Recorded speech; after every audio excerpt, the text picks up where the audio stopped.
Bundan böyle gözüm, kulağım üzerinizdedir. İnşallah beni bir kez daha hayal kırıklığına uğratmazsınız.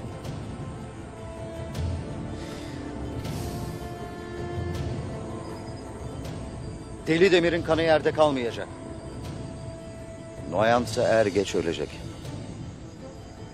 Ölmesi için ne gerekiyorsa yapacağım.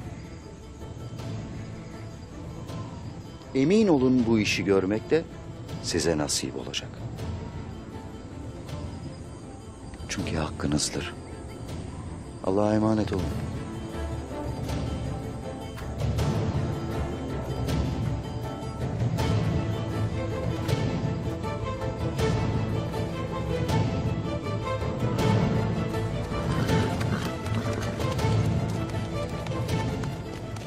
Ne dersin ağabey? Bilmiyorum Ertuğrul. Sultandan sonra gelen adama da güvenmeyeceksin. Biz kime güveneceğiz? Sen ne düşünürsün? Ben sultandan gelen mektubu bekleyeceğim. İçim hiç rahat değildir.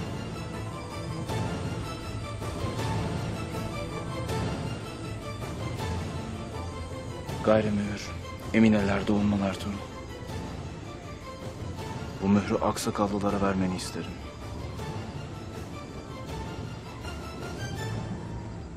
Artık benim için vazife bitti. Bundan gayrı obam nereye? Ben oraya.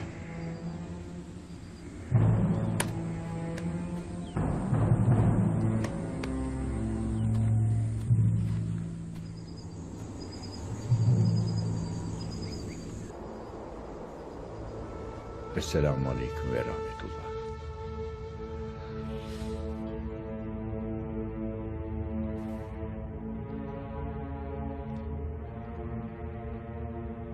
Ya Rabbi, sen Rahman ve Rahim'sin, merhamet edensin, affedensin. Ya Rabbi, biz nankörlük ettik, zillete düştük. Müslüman olmanın izzetini yitirdik. Verdiğin nimetleri hakkıyla şükredemedik. Sen bizi bağışla. Ya Rabbi,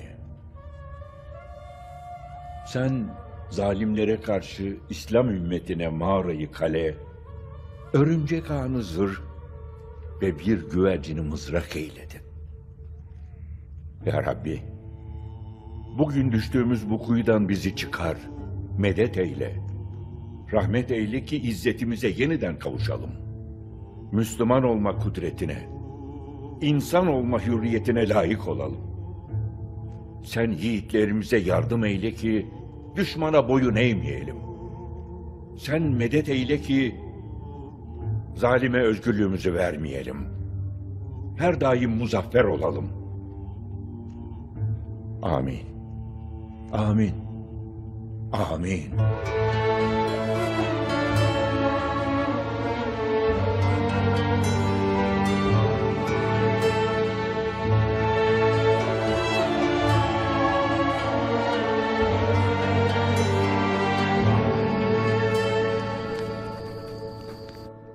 Oğuz'un yiğit evladı, demirci ustası Tarkan'ımız, Deli Demir'in yasını tutarız.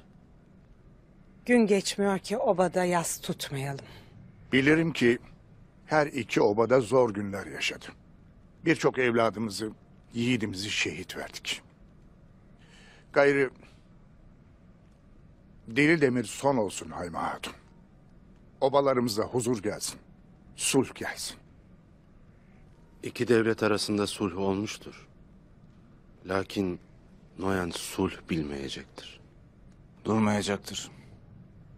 Ecelimiz olmak için öyle ya da böyle dönecektir. Sen onu Noyan'ı Emir Saadettin'e teslim etmeden önce düşünecektin Sungur Tekin. Olan oldu. Gayrı bizim de önümüze bakmamız gerektir. Ecelimizden korksaydık, Erzurum dağlarını mesken tutup devletimizin yanında Moğol'a karşı göğsümüzü siper etmezdik. Gayrı sulh umutlarımızı yeşertmiştir. Hepimizin hayatlarına devam etmesi gerektir. Ben derim ki, siz de münasip görürseniz